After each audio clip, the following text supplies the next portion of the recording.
Welcome to the Deep Dive. Today we're embarking on a truly unique historical journey.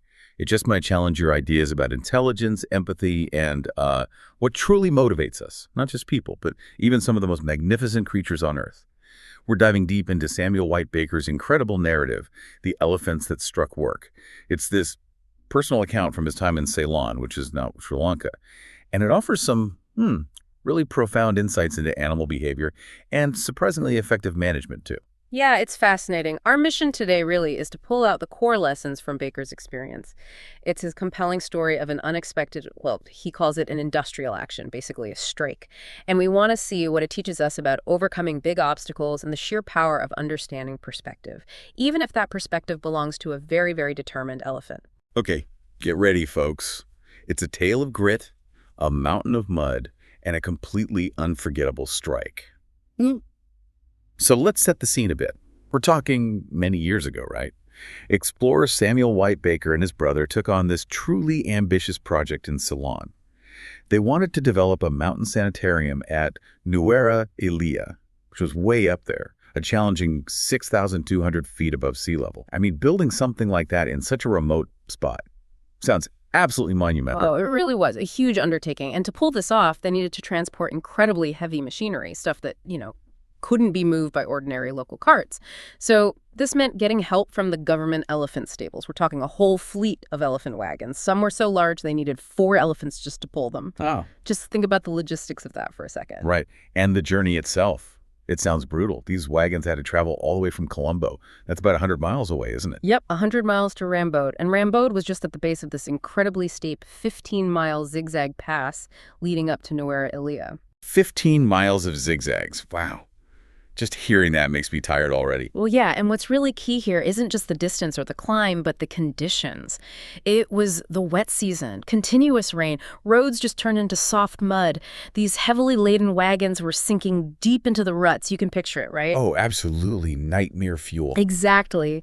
They were constantly having to unload carts just to get them unstuck, and the wagons themselves being so long, they struggled with every sharp zigzag turn on the pass. Day after day, it was just this slow, grinding ascent. You can already sense the immense strain this put on everyone, especially the animals. And it sounds like it was just relentless, wasn't it? Totally relentless. The dense forests were almost impenetrable, filled with tangled bamboo grass, and the temperature just kept dropping daily as they gained altitude. Right, and it got so tough, in fact, that the elephants actually started to sicken. Baker notes 2 fine animals became too ill to work, and this was despite having plenty of their natural food, the bamboo grass. So this wasn't just physical exertion, it was a real battle against the elements and, well, growing exhaustion and maybe even despair. Okay, so picture this. These elephants have been exposed to just ceaseless wet and cold, dragging these practically unmanageable wagons up a road that sounds tough even in dry weather. The wheels are sinking deep into these muddy ruts, forcing them to empty the wagons again and again. They're constantly bringing in extra elephants just to pull the empty wagons out of the mire. You can almost feel their weariness, can't you? You really can, and this is where it gets really, really interesting. Baker observed something quite profound. After all this time and struggle, the elephants seemed to draw a conclusion. It was almost as if they collectively thought, you know what? There's no summit to this mountain. There's just no end to this steep, horrible ascent. They clearly felt it would be, in Baker's words, useless to persevere in vain efforts. This wasn't just physical fatigue setting in. It was, well, it looks like a clear sign of mental despair. Wow. So they effectively just gave up, threw in the towel. That's precisely it. The morning came, and they determined to strike work, just like that. The elephant drivers, the mahouts, they showed up at Baker's house completely defeated. They basically said it's absolutely impossible to induce the elephants to work. They'd given it up as a bad job. I mean, how do you even deal with an elephant strike? That's not in any management textbook I've seen. So Baker rode up to the pass himself. Yeah. And there, less than 2 miles from the summit, he finds the road completely blocked. Carts, wagons, everywhere. And the animals, they were just sort of grazing on bamboo grass in the thick forest. Rain still drizzling, thick mist adding to the misery. What a scene. It really paints a picture. So he actually ordered 4 elephants, which would normally be plenty for 1 cart to be tied to a single wagon. Yeah. But despite the drivers prodding them with those iron anchors, Those sharp, hooked tools used to guide them, yeah. right, and using every threat in their vocabulary, the elephants simply would not exert themselves. They just wouldn't pull. Baker described it as an instance of passive and determined obstinacy. It's a great phrase. They weren't fighting or panicking, you see.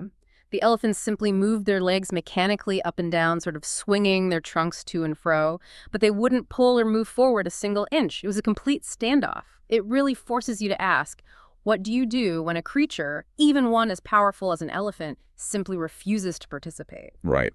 So faced with this, seemingly hopeless situation, Baker had this radical idea.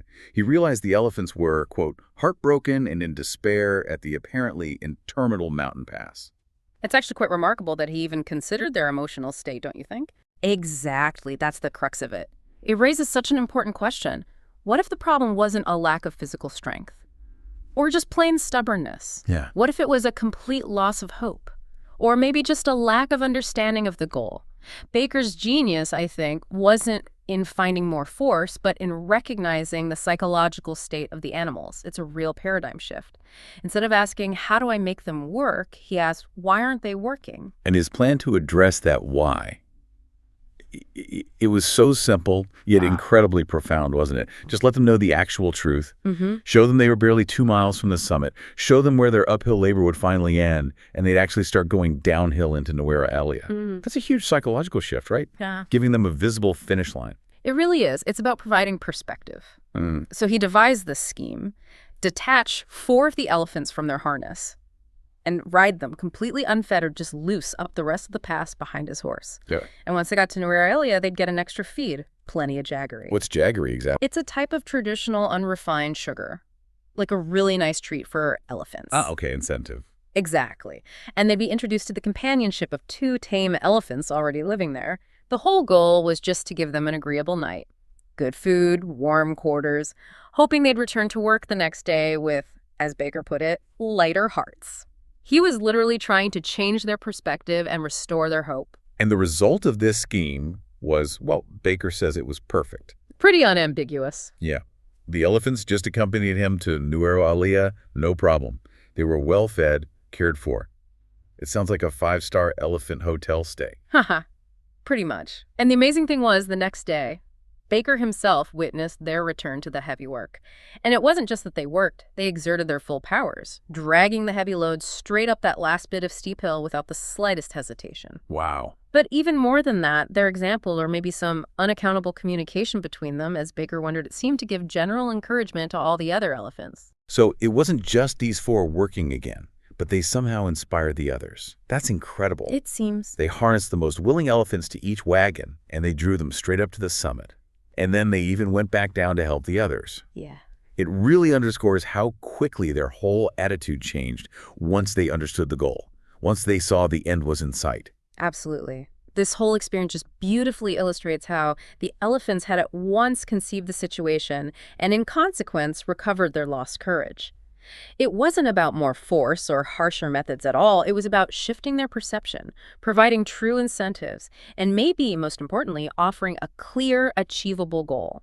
It really shows that even for highly intelligent animals like these elephants, understanding the why is just paramount. So what is this deep dive into Samuel Y. Baker's experience with the striking elephants?